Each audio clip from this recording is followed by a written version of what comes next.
On our guest today on Absolutely Famous is Chief Super Rugby midfield back Alex Nankivell. And Alex, great to see you back. But before we talk footy, very sad news during the week of the passing of Billy Guyton, one of your ex-teammates at Tasman.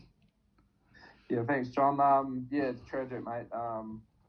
He was a great bloke, old Bill.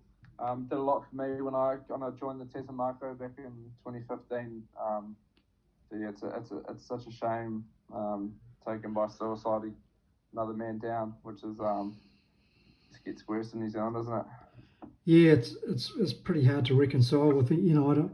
It's hard to know where people who get to that stage are, but condolences to the family and his friends.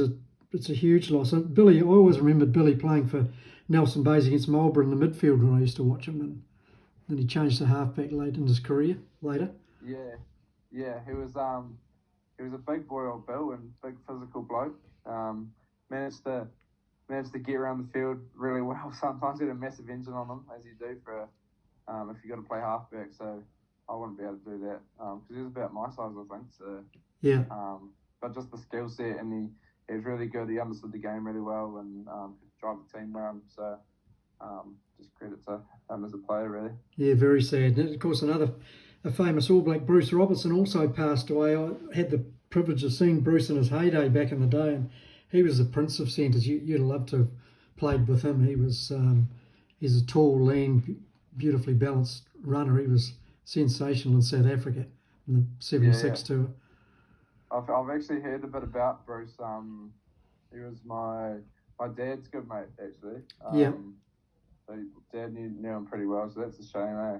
Yeah, he was a wonderful player, and I remember in combination with Bill Osborne, they were a great duo for New Zealand for 2 or 3 seasons there. It was great to watch. Yeah, I'm sure. Now the Chiefs, mate, what happened there? You big upset the Queensland Reds, tipping you over 25-22, ending your unbeaten run. It was a great game to watch from a mutual point of view. Yeah, it was a tough one. Like that first half, we kind of dominated. I guess we did all the attacking, but we didn't really come away with points, and probably a combination of a few things, like a little bit of our game management. To be fair, the Reds defended awesome the whole game, and we didn't really have an answer to kind of sit down their drift defense that we're doing. We probably didn't get as much go for it as we wanted, and then defensively we were probably riding tackles and we were getting under the ball and being effective in the collision, and ended up resulting in kind of penalties in the second half, and then they got ahead of us. And then, I think they went 27 phases at the end of the game.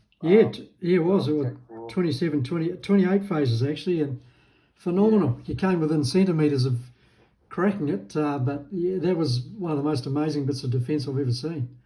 Yeah, that was phenomenal. Like, you couldn't really be... just had to show them respect after that. Like, you couldn't be too sad because it was pretty insane. Yeah, the Kiwis are pretty quick to write off the Australian super teams, and they haven't performed that well. But that was a great win. They've got some good players. I mean, Tate McDermott, the halfback, he had a blinder, I thought. Yeah, Tate McDermott, Fraser McWright. That guy's played every minute of Super Rugby this year. Yeah. And just an absolute workhorse. So they definitely do a lot for that team. Tate's he was a bit of a focus for us going into that game. If we could kind of nullify him, then that would go a long way to kind of slowing their team down. But until that try got in the end of the first half, that was massive in the scheme of things. So yeah, they're awesome. Australia got awesome players. I think they probably just struggle with that NRL thing, like with a little bit of depth. If they had a few more NRL players that didn't do the rugby league players that didn't transition post school, they'll be back where they used to be, I reckon. But they just lose too many. Yeah. Of course, I was pleased with Brad Thorne, a good ex-Tasman man himself. Played a few games for Tasman when I was living back in Blenheim. He's a beast of a man. He is. He did say that's right. Yeah, it's awesome to see him do well because he was under the spotlight a bit at the start of the season. I don't know if it's necessarily him or there's a few other things going on, but yeah, it's pretty awesome. And that game was huge for them because it kept them in the running for the quarterfinals. So might be a few change of opinions about Brad over in Queensland, I'm sure. Yeah, I think the players, listening to the players when they're interviewed, they swear by him, they love him, and I couldn't imagine you not liking having Brad Thorne around your camp. Yeah, he's a legend there. Yeah, Legend. I remember asking him what he liked most about rugby and rugby league, and he just said smashing people. Yeah, pretty cool. And of course, I thought your coach Clayton McMillan spoke very well afterwards, and he congratulated the Reds, and he said it's actually not a bad thing. Better off that we suffer the hiccup now than later on when it's knockout time. Yeah, 100%. And it's a good learning curve for us. We've kind of been playing with probably pretty confidently and comfortably kind of the last month or so. So to get a game like that, it really kind of opens your eyes to where your game's at the moment, and you ask a few questions, and I think it's a good thing, good timing, like you said, heading into the playoffs in a few weeks. Learn the lessons now rather than when it matters most. Yeah, exactly. And you had some key men out, Sam Cane, Brad Weber, Samasoni Takiaho, but Queensland Reds had quite a few out as well, so it probably evened itself out. So good experience for the young fellas. Yeah, awesome experience, and they stood up really well. But to be fair, both teams did. The guys that come in for the All Blacks in our team played really well, and then likewise for the Reds. It's amazing what an opportunity does for someone that's kind of been waiting in the shadows a little bit. So it's cool to see in terms of for the game rugby, I reckon. Yeah. Did you have a chance to get together with your opposition afterwards? Does that happen much? To be honest, these days it doesn't really happen that much, Yeah.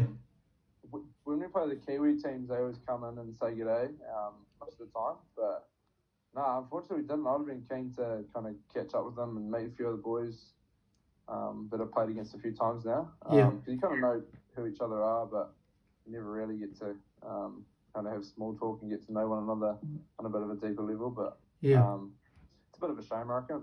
It's cool, but that's what it is, I guess. Yeah, might be a bit different when you go over to Munster. You might have a bit more time there to have a quiet one in an Irish pub. Yeah. I look forward to that. Yeah, be awesome. So this week you've got the Hurricanes and on Saturday, and you're in the starting 15 for that? Yeah, back at 13, which is exciting for myself, but also a good challenge for me. Like the boys in front of me have been playing really well. Ramika, Dan Rona, the young fella.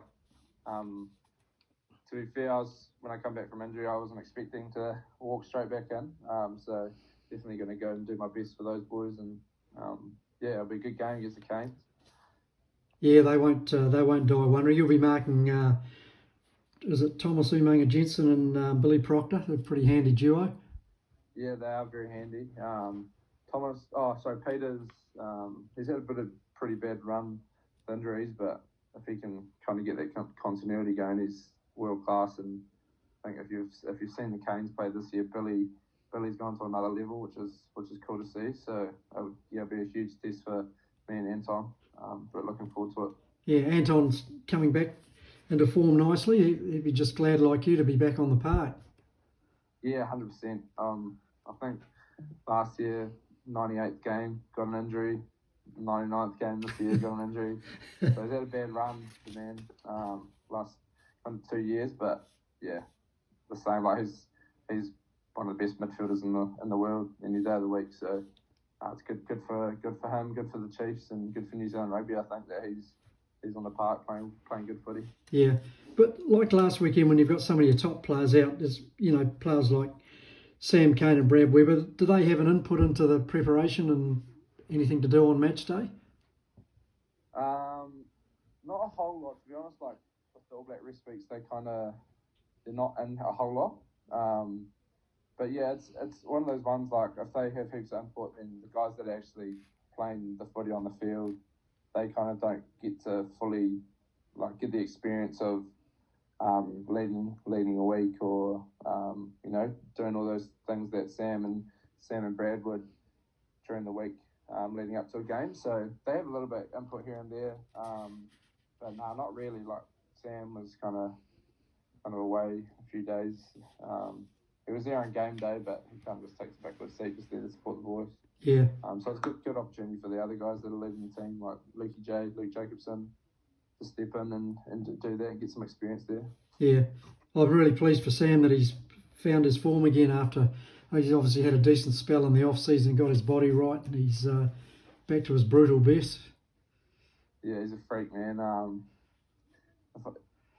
I wish I had some sort of mindset like him to throw himself into tackles and breakdowns like that. It would be pretty nice.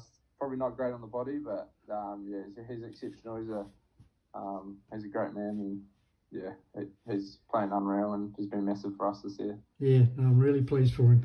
And you would have watched probably the Crusaders and the Blues game. It was great to see Akira only play 100 games. He's been a great player for the Blues at Auckland and for the All Blacks. Yeah, but it's awesome. It's obviously cool to see someone get an achievement like that. Yeah, he's one of those like freaks of nature. Him and his brother. Credit to their parents, probably the genetics that they gave them. Yeah, absolute athletes, and yeah, it's pretty cool to see. He's been huge to the Blues, and they'll be massive for them going into the finals. So, it's very cool. Yeah. Well, all the best, Alex, for this weekend against the Hurricanes. It'll be nice to see you on the scoreboard on the right side of the ledger for the Chiefs this week. I'm sure you will be. Fingers crossed, mate. Thank you. Yeah. So thanks again for being a guest on the show. Really appreciate it. No worries at all, John. Anytime, mate.